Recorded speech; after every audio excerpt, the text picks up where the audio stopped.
to law and order, what's going on in the channel. We're not afraid to hold people to account. We always make sure we include your views on our show. Indeed, if you're thinking it, you can guarantee that we're saying it. So make sure you join the conversation with us 10 a.m. until midday, Monday to Thursday, for To The Point on GB News. I'm Dan Wootton. Join me Monday to Thursday from 9 to 11 for the feistiest and most fun news debate on TV, where free speech reigns. I'll bring you a sharp take on the day's biggest stories, bombshell newsmaker interviews, and A-list guests. And I guarantee you, no spin, no bias, no censorship, and no reason to go to bed. That's Dan Wootton tonight, Monday to Thursdays from 9 on GB News.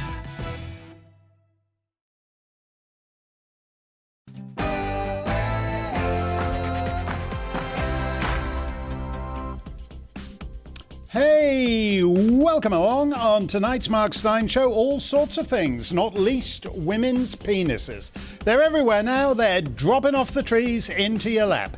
Microplastics are everywhere too, and leaping from your COVID face mask down your gullet every second you're wearing it. Natalie Winters will bring you up to speed on that. Plus, we'll have an Irish homophobia update and the latest on the migrant situation. As they used to say at the beginning of This Is Your Life, you thought you were heading to the executive suite at the Folkestone Holiday Inn, but instead, Ahmed bin Ahmed, this is your Rwandan shanty. Plus, the most vital part of the show, all the more important when we live in the constant swirl of a blizzard of lies. Your comments and questions, send them along by email, gbviews@gbnews.uk. You can Twitter me at gbnews. But first, as ever, the news with Polly Middlehurst.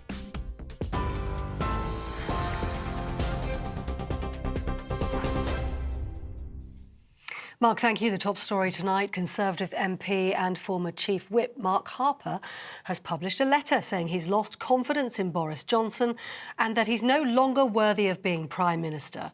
That comes after Boris Johnson apologised to MPs in the House of Commons today for breaking COVID laws during lockdown in June 2020. He addressed the House for the first time since he was fined.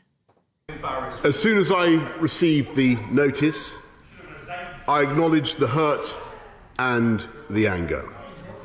And I said that people had a right to expect better of their Prime Minister. And I repeat that, Mr. Speaker, again in the House now. Well, here's how the Labour leader, Sir Keir Starmer, responded. What a joke. Even now, as the latest mealy-mouthed apology stumbles out of one side of his mouth, a new set of deflections and distortions pour from the other. But the damage is already done. It's what he does. It's who he is. He knows he's dishonest and incapable of changing. Well, MPs will decide on Thursday whether the Prime Minister should face a parliamentary investigation into claims that he misled Parliament. Also in the Commons this afternoon, the Home Secretary defended plans to send asylum seekers to Rwanda. Priti Patel said access to the UK should be based on need and not the ability to pay people smugglers. She also told MPs the new bill complies with national and international legal obligations. This type of illegal migration puts unsustainable pressures on our public services and local communities. Every day, the broken asylum system costs the taxpayer almost £5 million in hotel accommodation alone. And as the Prime Minister, Mr. Speaker, said last week, we cannot sustain a parallel illegal system. Our compassion may be infinite, but our capacity to help people is not. Priti Patel. Well, the former Prime Minister Theresa May has criticised the idea. She says she doesn't believe the government's plan is viable. And from what I have heard and seen so far of this policy, I do not support the removal to Rwanda policy on the grounds of legality, practicality and efficacy. Meanwhile, Boris Johnson stressed the need for further military support to be sent to Ukraine during a call with fellow G7 leaders. The Prime Minister, the United States President and other allies discussed ongoing efforts in the country, including the need to provide financial and humanitarian aid.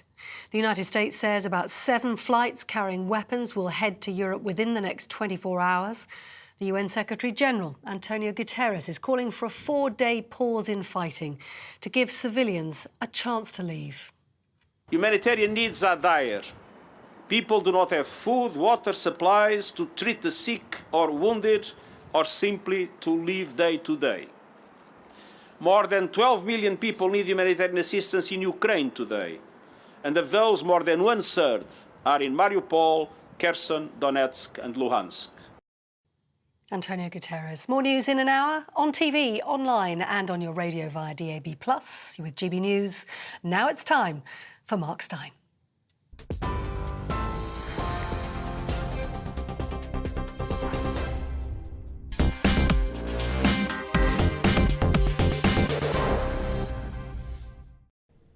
Thank you, Polly. Did I hear that right? That Priti Patel said access to the UK should be based on need? No, not at all. Access to the UK by non-citizens should be on the basis of whether it's in the interests of the people who are already here. We're starting on, we'll be talking about that later. We're starting a new feature here on the Mark Steyn Show, the Her Penis Media Watch. Her penis. I can date very precisely the first time I saw this expression in a newspaper, June the 3rd, 2015, headline in Mr. Murdoch's New York Post that said, Caitlyn Jenner still has her penis. That's totally transphobic, of course, because it implies that there's something unusual or even improper in a woman still having her penis, but that was all of 7 years ago, and we're all more enlightened now. Today, 70-80% of women have penises, and we're all cool with it, except for Sir Keir Starmer and the Labour front bench, who for some reason flee in terror at the very thought of a be-penised woman. And in our fearless media, the sub-editors blithely use the phrase her penis far more often than they ever have cause to say his penis, if any bloke still has one. Here's an example from the Metro last week. Ex-soldier exposed her penis and used wheelie bin as sex toy in public. I don't remember that verse in the British Grenadiers. One way to read the crime stories in the UK papers, and indeed the American and Canadian ones, which these days appear to feature increasing numbers of crimes committed by women that are not usually associated with women, especially crimes of violence, not to mention using a wheelie bin as a sex toy on the streets of Middlesbrough. One way to read these examples of the sudden female crime epidemic rampaging around the land is to look for the telltale phrase, her penis. Here's the lovely lady in question. Not really making much of an effort, is she? O.J. Simpson hat, pronounced 5 o'clock shadow, but she's got a penis, so she's woman enough for Keir Starmer. Oh, while we're talking about this dramatic surge in crimes by women, how about this? This is quite a story, also from the Metro. Woman shouted, "Kill all the Muslims," and threatened to take out gun on train. Quote, a woman who stripped in front of fellow rail passengers, called them terrorists, and threatened to take out guns on a train has been jailed. Here's the woman in question, if you'd like a closer look at her. Here she is, Tricia Clifton. That's the woman who yelled, "Kill all the Muslims." I denounce her for being Islamophobic, but I don't want to be accused of being transphobic. Is it me, or are British women starting to look a lot ropier since they had penises? Heterosexuality is becoming a thankless endeavour in the UK. Laura Perrins from the website Conservative Woman, they may be the last women in the realm of the non-penis kind, joins us. Laura, it's always great to see you. Why do you think the media have just bought into this and go along with this whole her penis business? Evening, Mark. I think the media have always wanted to really push the boundaries as much as possible, even what you might consider conservative media. In fact, they will use, even the Daily Mail I saw was using the pronoun they when describing a man. They pander to this.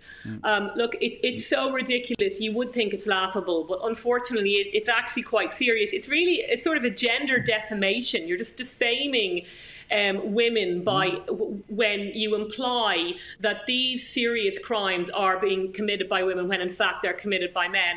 And I wrote about the wheelie bin incident, and there's a lot more to that story than meets the eye because, well, that one was today's, but the other one was that man, actually, not woman, we know his name is, I think, Andrew McNabb, and he was convicted of about 17 convictions for 22 offences, including assaulting an underage girl. And he was given various, he was given a sentence, including he was put on essentially a sex offenders register and told not to go on TikTok, which he then does, which we assume to access other girls, then changes his name by deed poll to a Chloe, who all the media then refer to as this person Chloe. He was already on a suspended sentence, so committing these exposure offences should have immediately triggered that suspended sentence, sending him to jail. But what the judge does instead is says, oh, well, let's see if we can suspend it again because, you know, it's not very nice what you're doing, and I want to see if we can put in place public safety measures. And it's like he's already breached the public safety measures by going on social media. I mean, the judges pander to this, the mainstream media pander to this. And I have another theory out today that essentially they're just sort of gaslighting you and they're pushing you to see how much of this nonsense are you willing to accept for the quiet life. And I think it's sort of designed to humiliate people. You know, that I'll just use the pronouns because, you know, I don't want to seem rude. Really, when you do that, and they're exploiting people's, I think, sort of capacity for compassion. That's what the media are doing. They're seeing how far can you go? How ridiculous can we make you look? What are you willing to accept? By, as I said, exploiting your compassion for somebody, when really, you know, the joke is on you, and it gets a lot more serious, as I said, when it involves criminal offences that supposedly are committed by women, when in fact it's men. Well, let's come back to that, because you know criminal law. You were called to the bar at the King's Inns in Dublin, so this is your area. What on earth is that judge do? Okay, I didn't want to make you sound as if you were, you know, you just washed up on the shore like these fellas coming over in the boats to practice as an illegal Irish barrister. Thanks for clarifying that. But I think the King's Inns was the first one, so we'll go with that. But you know the criminal law.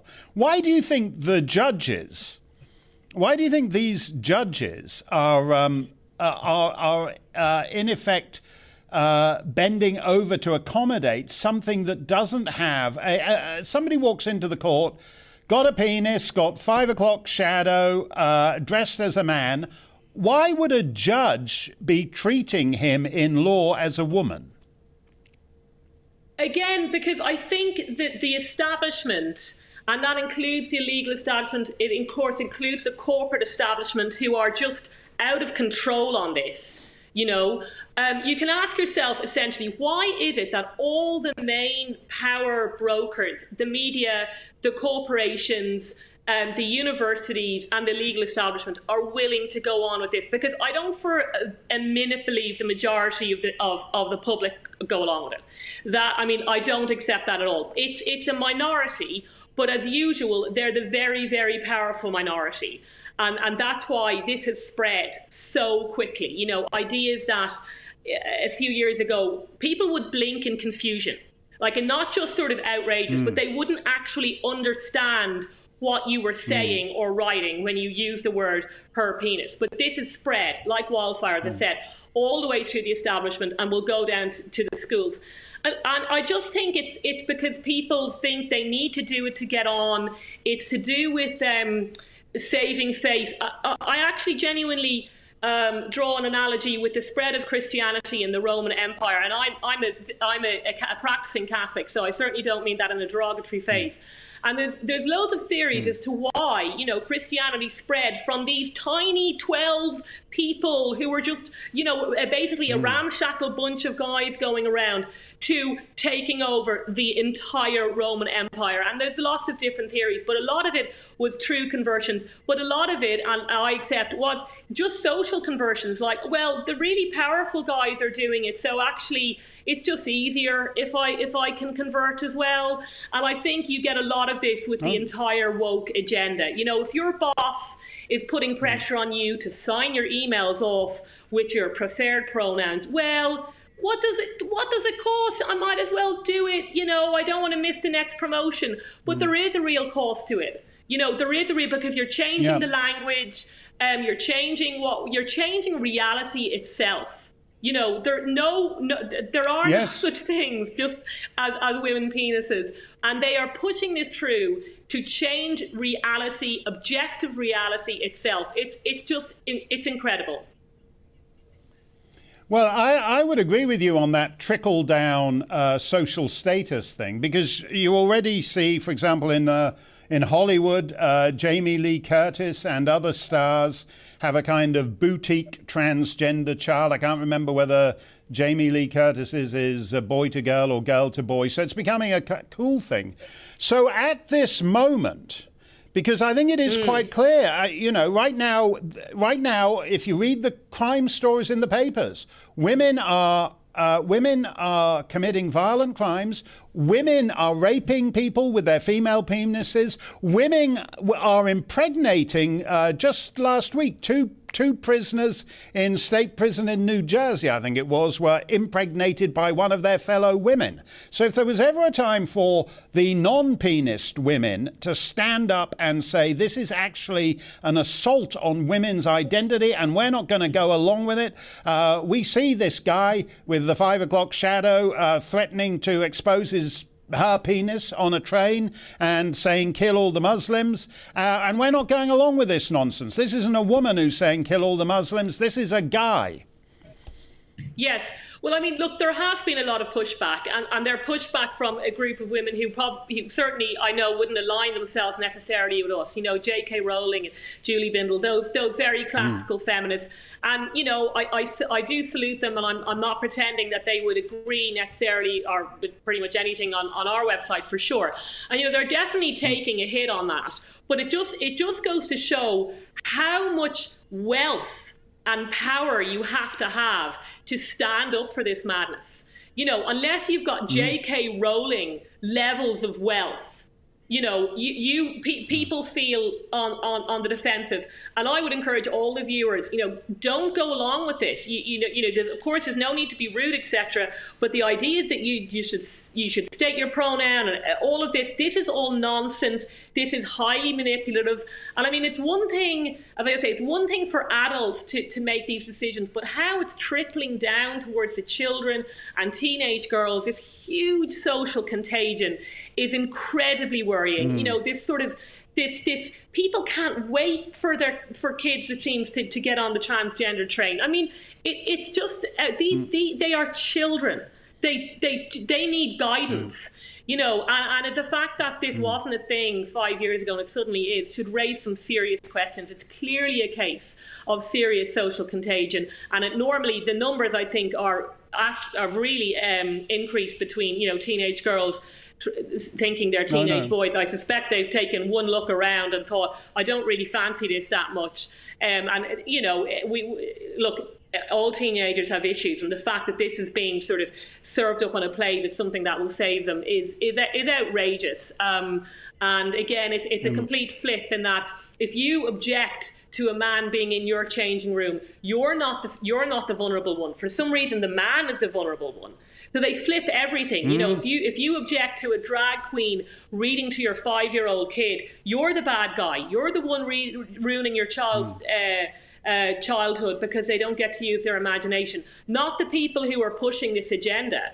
Just remember, you know, who's pushing this agenda. You are not the bad guy. If you object to this, you are not the bullying. You just want to deal in reality. You know, you just don't want to be lied to, and most of all, you don't want to be forced to lie or forced to endorse a political doctrine, because that's what this is ultimately. It's a political ideology, and every time they coerce you subtly or otherwise to say something, be it a pronoun or whatever it is, that is a form of coerced speech. I don't think it's legal, and it's certainly not moral. Thank you, Laura. Thank you very much for that. And you're absolutely right. It's a basic bit of totalitarianism to make you sign on to the lie. So why Fleet Street is doing it, and why an English judge of all people should be doing it, because he is in a position to stand up to it. And he should stand up. Because of everything you've been through, you poor little lady, I'm going to bend over backwards to get the poor little lady a suspended sentence. Man up, judges. You have the authority, and you should not be going along with this. What do you reckon? GBViews at GBnews.uk. You can tweet me at GBnews. We're coming right back with your thoughts on the passing scene. Don't touch that dial.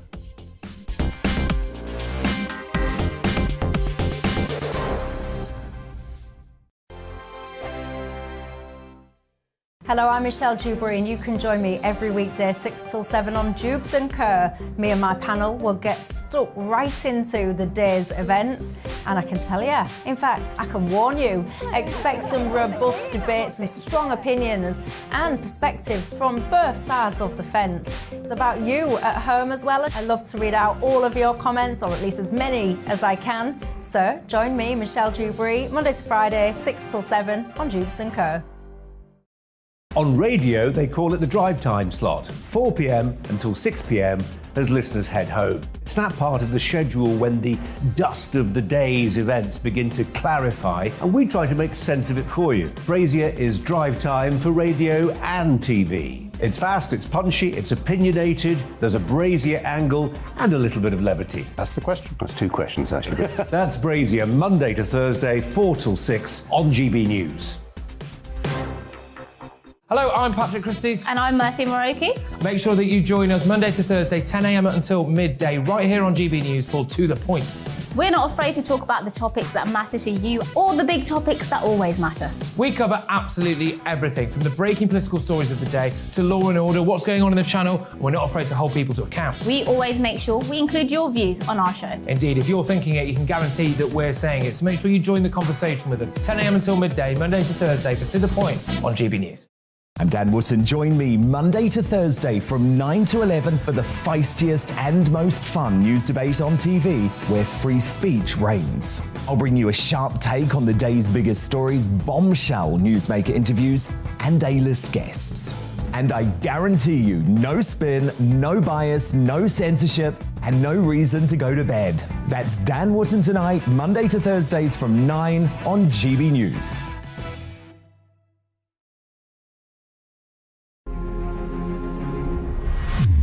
He's the architect of Britain's COVID-19 lockdowns. These measures are not advice. They are rules and will be enforced. He's the man who's been battling to save our civil liberties from the very start. There's absolutely no excuse not to return to normal life immediately. Now Matt Hancock and Dan Wootton are going head-to-head over the most controversial measures of the pandemic. What regrets, if any, does the former Health Secretary have about his COVID battle plan? Were the lives and livelihoods destroyed by lockdown worth the sacrifice? And has he opened the door to further assaults on our civil liberties? Everybody now has it in their power to save lives and protect the NHS. Home is now the front line. It's Matt Hancock's turn to give evidence in the lockdown inquiry. The true cost of lockdown is about to hit the world hard. Coming up on Dan Wootton Tonight, Monday to Thursday, 9 p.m. to 11 p.m. on GB News.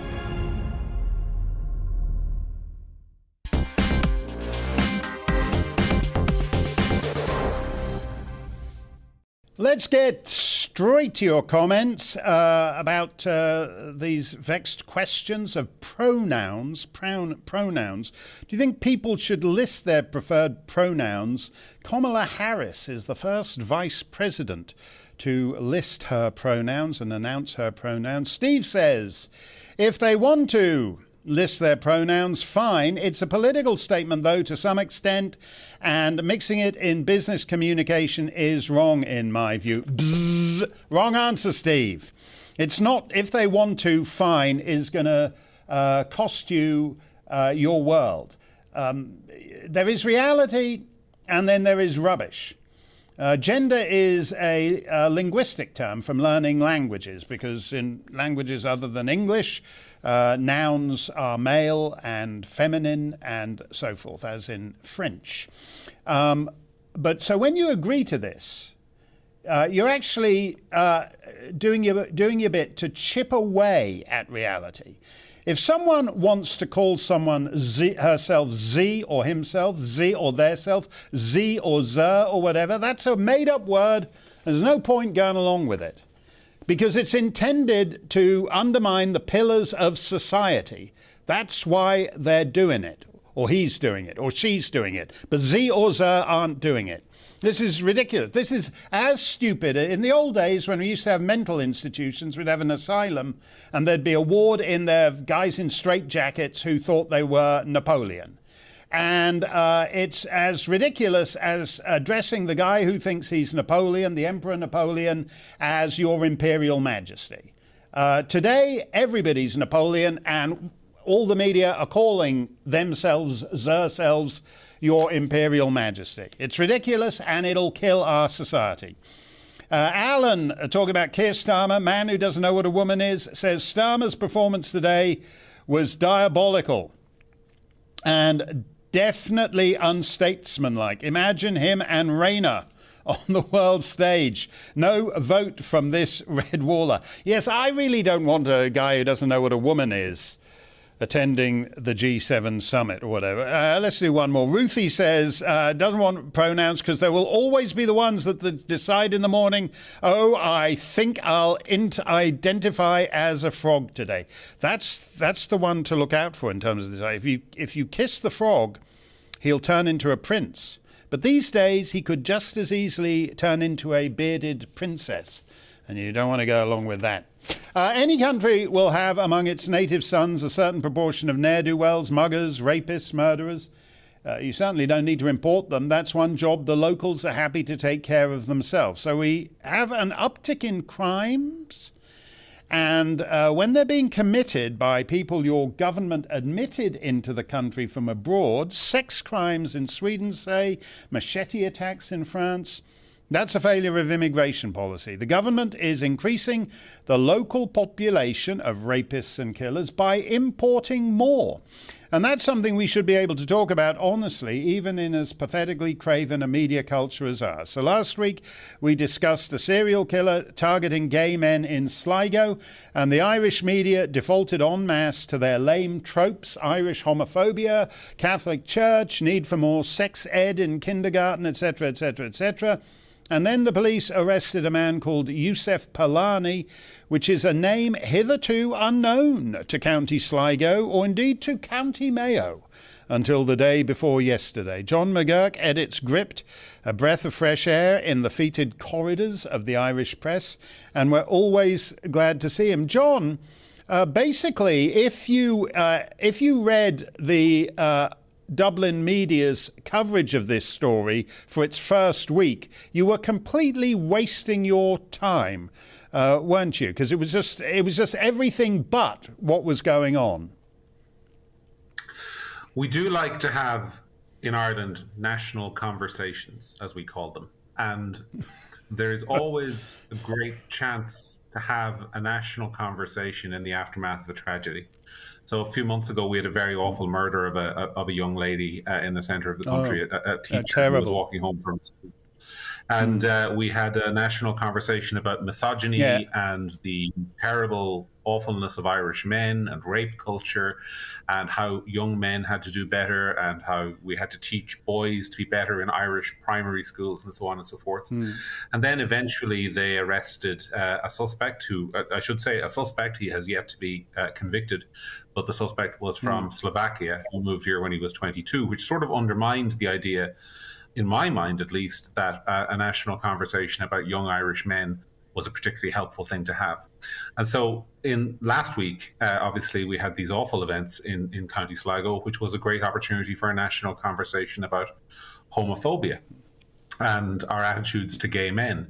I mean, let's set aside here for 1 second the fact that the Republic of Ireland was the very first country in the entire world to legalise same-sex marriage in a popular vote of almost 2-1. So clearly we can't be that homophobic. We then had the Minister for Justice, the Irish Minister for Justice, a lady called Helen McEntee, come out and say that the crimes were a call back to an earlier, darker time that we had left behind. That's not an exact quote, but it's a pretty close approximation. And then a couple of days ago, the Gardaí, the police, made a breakthrough and they arrested, again, I want to be very clear, a suspect who has not been convicted as of yet, but their prime suspect, a very strong suspect, a gentleman who they allege, the police allege, committed these crimes out of an excess of Islamic zeal. So, I mean, when the Minister for Justice says, a hark back to a darker time, I struggle to remember any time in Irish history where gay men were being beheaded by Irish people. And once again, we have this kind of bizarre attempt to have a national conversation about the thing that isn't actually the issue at all. Because the real issue in this case appears to be how well we integrate people into our society if we accept to bring them here to begin with. Yeah, I've, you know, for what it's worth, I think I said some years ago when Ireland changed its immigration policy, which actually generally through this last century has inclined to be far more restrictive than London's immigration policy. And when they changed, I sort of joked that sectarian violence north and south of the border in the future wasn't going to be Catholic and Protestant, it would be Sunni and Shia. But it's not really funny because there's actually it's actually being duplicated all over Europe. In Sweden, we had these Easter riots, as it were, across various towns, Malmö and Norrköping and various other places that I've looked in on from time to time, where Islamic youth have been objecting to some guy who announced he'd been given permission to burn a Quran, as is his right in a free society. Where do you think all this is headed, ultimately?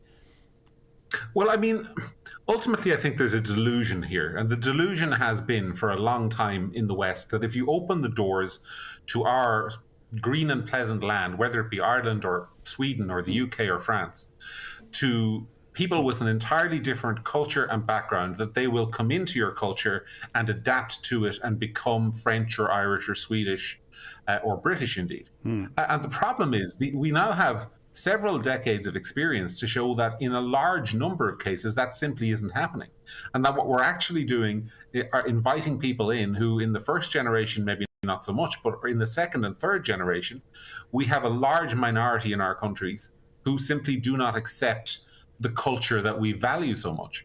So you've essentially invited in, I mean, I wrote a piece the other day about this where I said, if we value our culture and we think it's worth protecting, it doesn't make sense to import large numbers of people from entirely alien cultures into it and then expect that to be a success. And that's what we're doing in the West. And that's what we've been doing a little bit in Ireland, but only in the last 15, 20 years. And we haven't yet experienced any massive problems. But I suspect there are a lot of problems waiting to happen.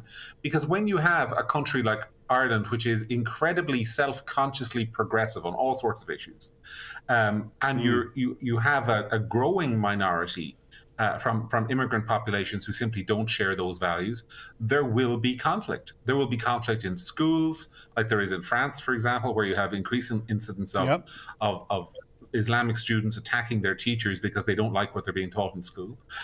You will have conflicts in nightclubs where you have people who don't believe that women should dress in a particular way. And you'll have conflicts over issues like homosexuality, like unfortunately it appears like we had in Ireland last week. So, I mean, if this culture is so valuable and progressive and wonderful, it makes sense to put up some barriers to defend it, to ensure that the people coming into that culture basically share those values. And yet, if you have that conversation, if I was to say what I'm saying to you now on Irish state television, I would be denounced, I suspect, as some form of racist and definitely at minimum a bigot. And I think that's true across a lot of Western societies. But I think it strikes many people as just pure common sense. It's also true even of supposedly conservative persons. I mentioned at the top of the show this extraordinary remark, which I'd never heard until whatever it is, half an hour ago. Priti Patel in the House of Commons at Westminster, she said access to the UK should be based on need. Shouldn't access to, it doesn't matter whether you're talking about Ireland, Sweden, wherever, shouldn't access to a country by foreigners be based on whether it's in the interests of those who are already there? Well, I actually disagree with Priti Patel. It should be based on need, but not the needs of the immigrants. It should be based on the needs of the host country. In that Britain should be able to admit people who Britain believes will advance British society, improve the cohesion of British society, increase the economic output of British society, enhance the culture of British society, certainly. But it should not be compelled. No country should be compelled to accept people who do not fit in with the culture of that nation. I mean, this isn't radical.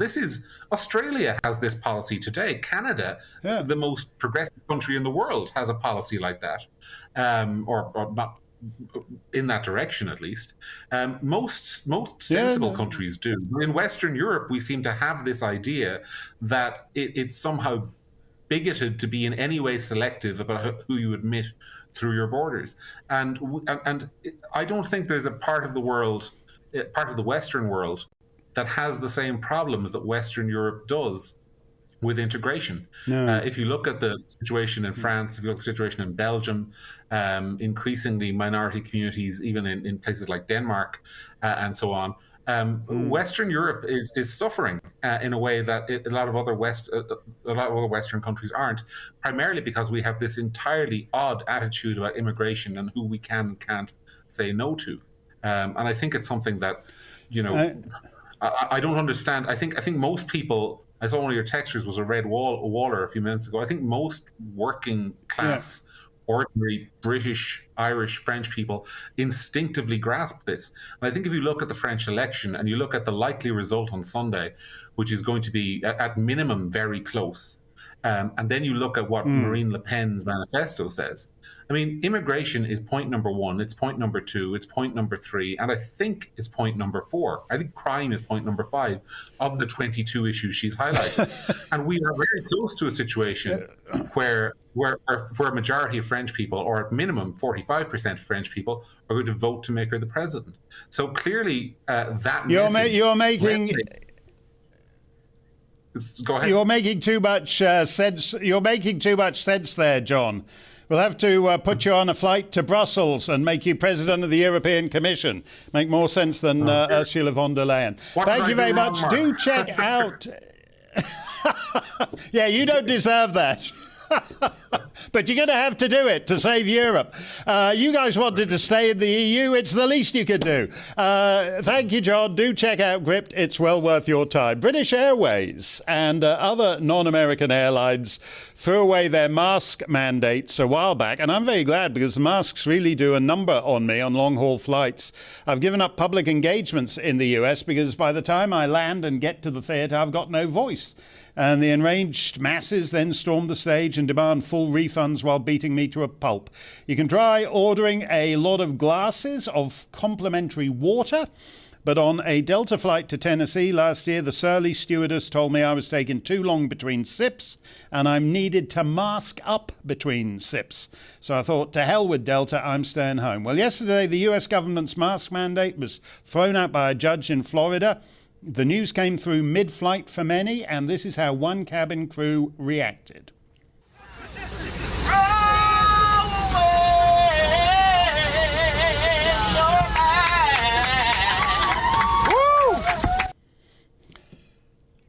Throw away your mask. Boy, I wish I'd had that guy on my flight to Nashville. Now we learn that microplastics have been found deep within the lungs of people for the first time ever.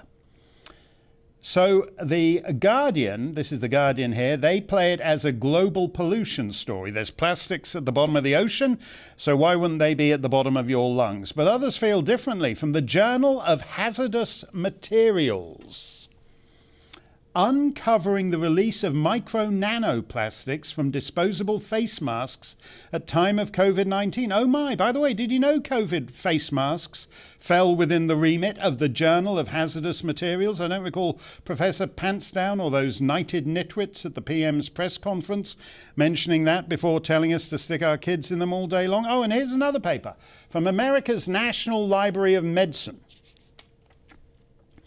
Quote, the COVID-19 pandemic led to a sudden global increase in the production, consumption and mismanagement of personal protective equipment. Face masks release microplastics, which are directly inhaled during use or transported through the environment.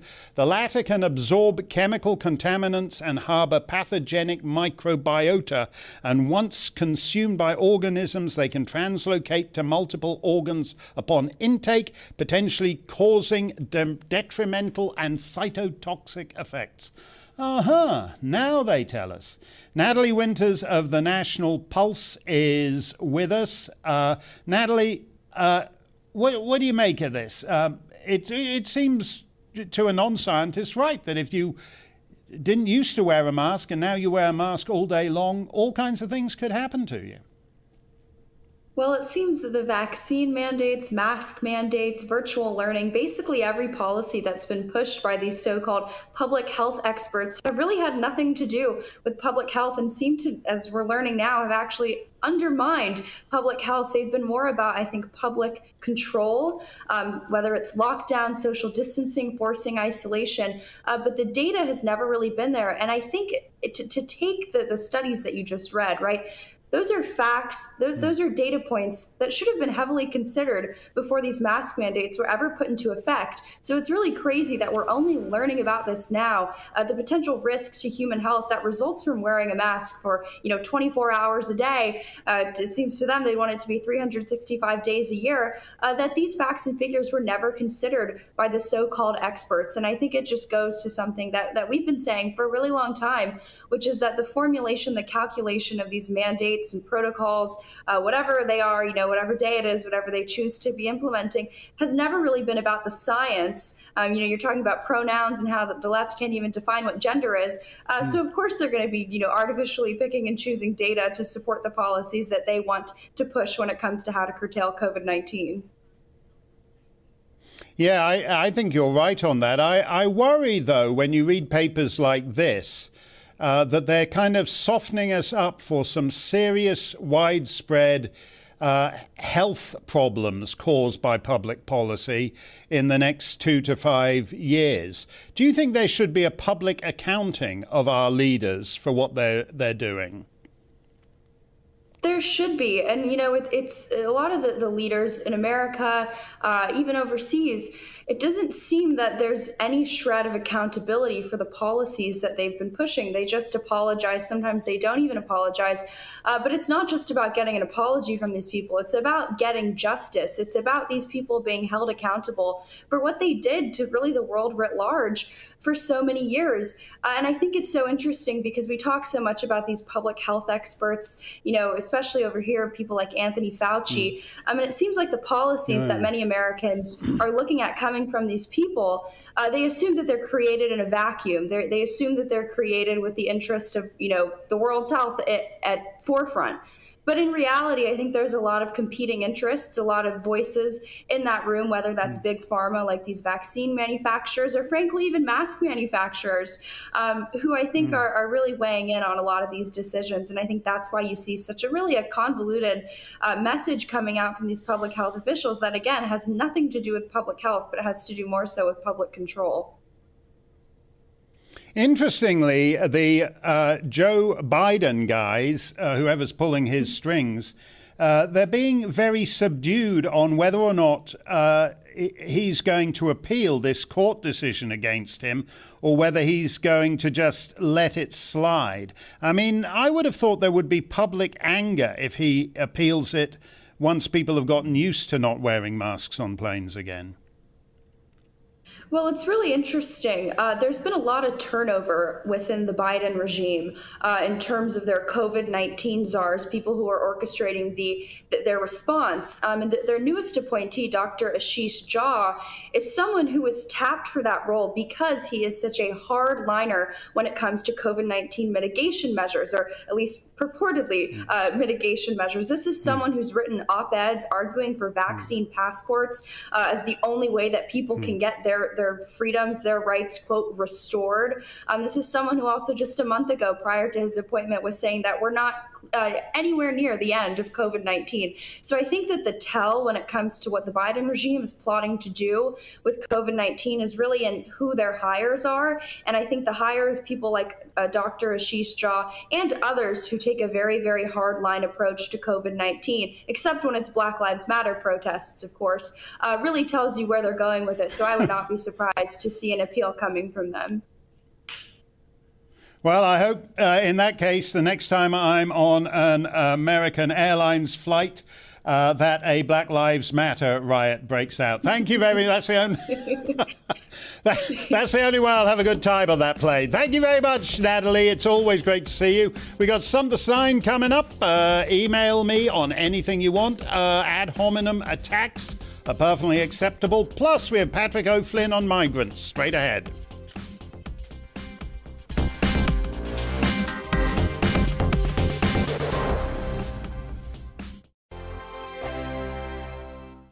Hello, I'm Michelle Dewberry, and you can join me every weekday 6 till 7 on Jubes and Kerr. Me and my panel will get stuck right into the day's events, and I can tell you, in fact, I can warn you, expect some robust debates, some strong opinions and perspectives from both sides of the fence. It's about you at home as well. I love to read out all of your comments, or at least as many as I can. So join me, Michelle Dewberry, Monday to Friday, 6 till 7 on Jubes and Kerr.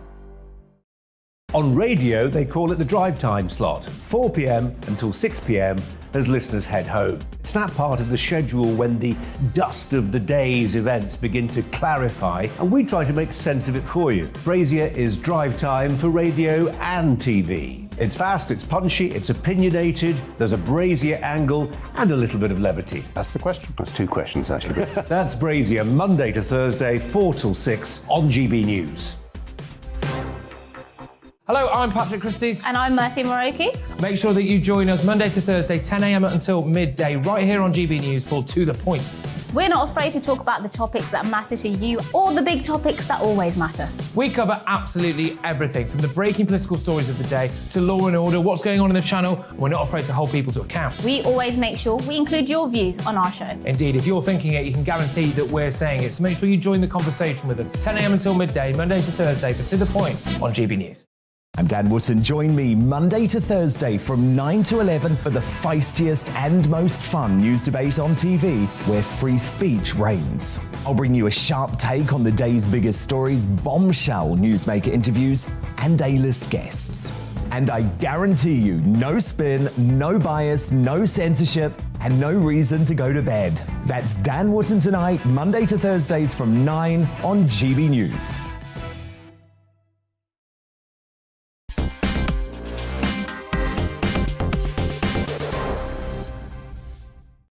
The Rwandan solution to the migrant tide has been attacked by almost everyone in the UK media.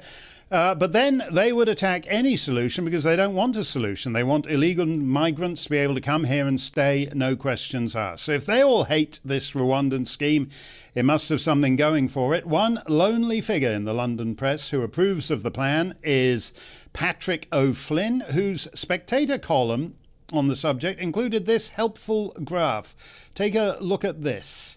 That's how well, we've cut off the years at the bottom. Let's have a look at the years. Yeah, left to right, 2018, 2019, 2020, and then look at that, 2021. Anybody more sentient than an amoeba, which doesn't include, of course, London journalists, should be able to grasp that. And the question implicit in it, how long does that rate of growth have to continue before you lose your country?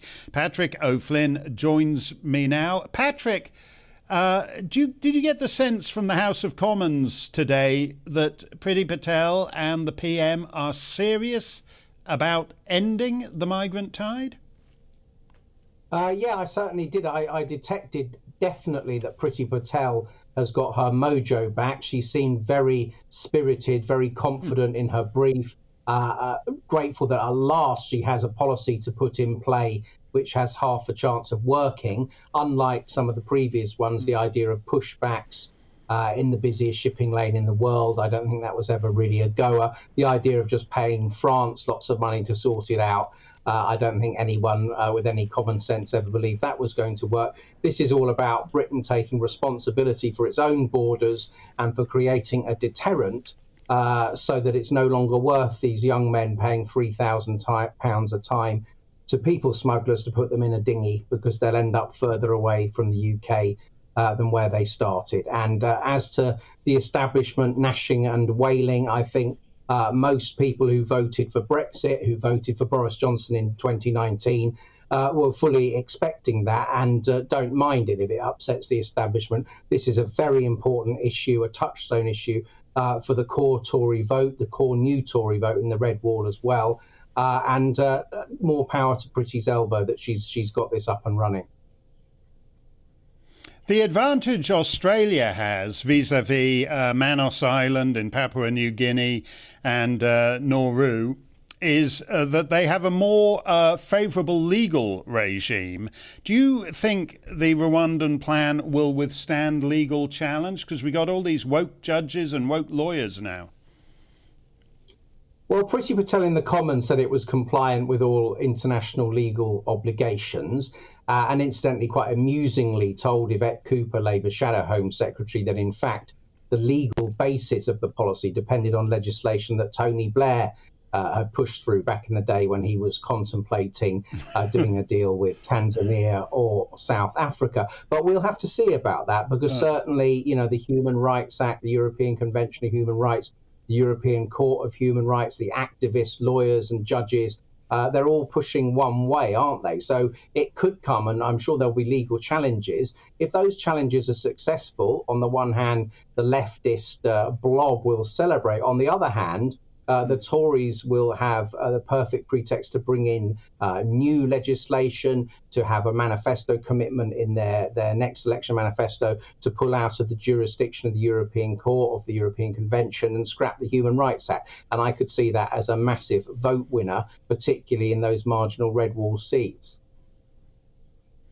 I agree that would be a massive vote winner. I mean, basically, if the United Kingdom has gone to the trouble of leaving the European Union and yet still doesn't have legal control of its borders, it's not really a sovereign state. And I think Boris would have no difficulty selling that if he were minded to sell it. Do you think he will? Yeah, I think he's finally grasping the nettle on this. For the last 18 months or so, my impression has been that Priti Patel has been quite frustrated at him dragging his feet and sort of not focusing on what needs to be done. And we've had countless examples of Boris saying how difficult it is if France aren't sort of doing their bit. But I think, you know, the Prime Minister had his sort of errant 6 months when Carrie was his chief political advisor with all her progressive views, and that saw him getting deeper and deeper into the doo-doo. And I think new people have come in now, and they're doing some things that the opponents of the government would see as right-wing and deplorable, but a lot of the things are what the core vote wants to see. So I think the Prime Minister, derided by Dominic Cummings as a shopping trolley, someone steering him in the right direction again. Well, I'm glad you said that about Carrie and not me, Patrick. I was going to be rather ungallant and suggest he might send Mrs. Johnson to the processing centre in Rwanda for a couple of years. It seems, I mean, not to be processed, but just to maybe run it. It seems to be well within her expertise. I'm just throwing that out there as a suggestion. Thank you very much, Patrick O'Flynn. It was an excellent column, and I recommend people take a look at it at The Spectator and the Telegraph one on the same subject. OK, let's close things out with a bit of stumping here. What do we got on the Stump the Steyn front here? Oh, Gordon says, "Hi, Mark. Should it be penises or peni? I'm not sure you've spelt peni correctly there. I think isn't that the type of pasta? Peni? You don't want to get them confused.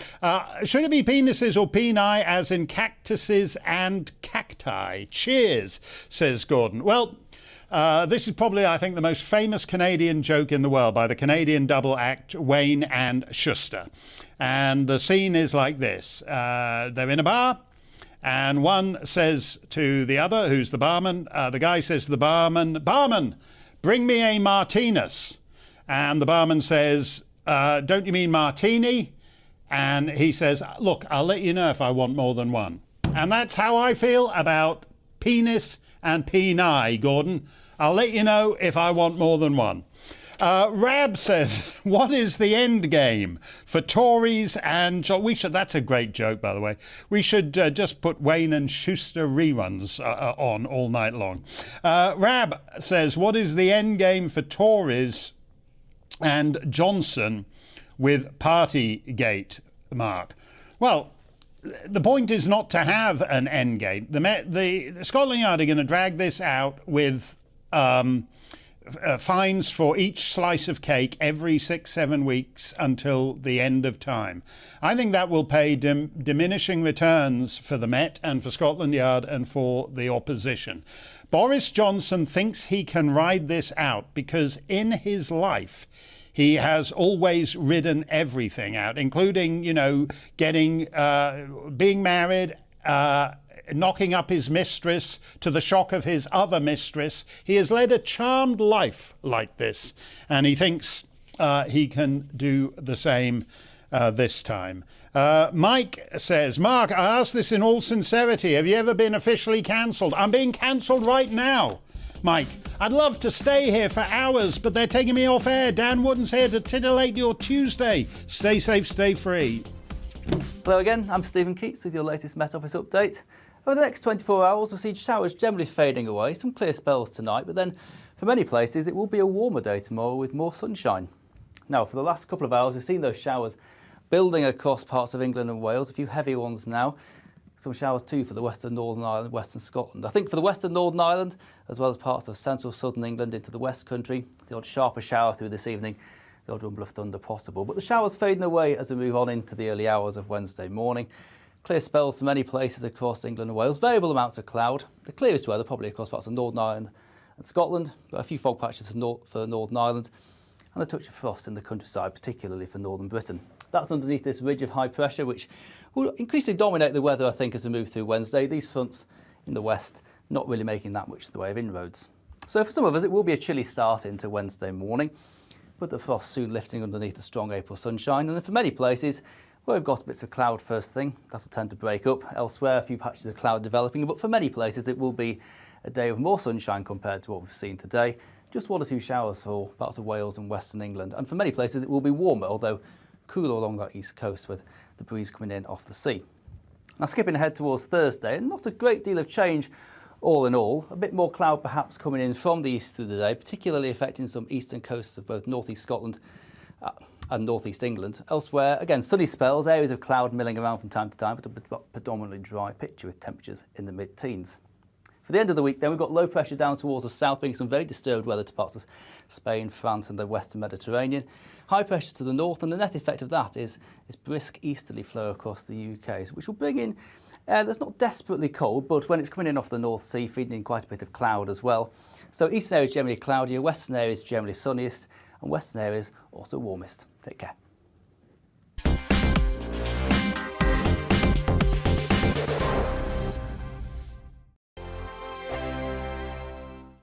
Hello, I'm Michelle Dewberry, and you can join me every weekday 6 till 7 on Jubes and Kerr. Me and my panel will get stuck right into the day's events, and I can tell you, in fact, I can warn you, expect some robust debate, some strong opinions and perspectives from both sides of the fence. It's about you at home as well. I love to read out all of your comments, or at least as many as I can. So join me, Michelle Dewberry, Monday to Friday, 6 till 7 on Jubes and Kerr.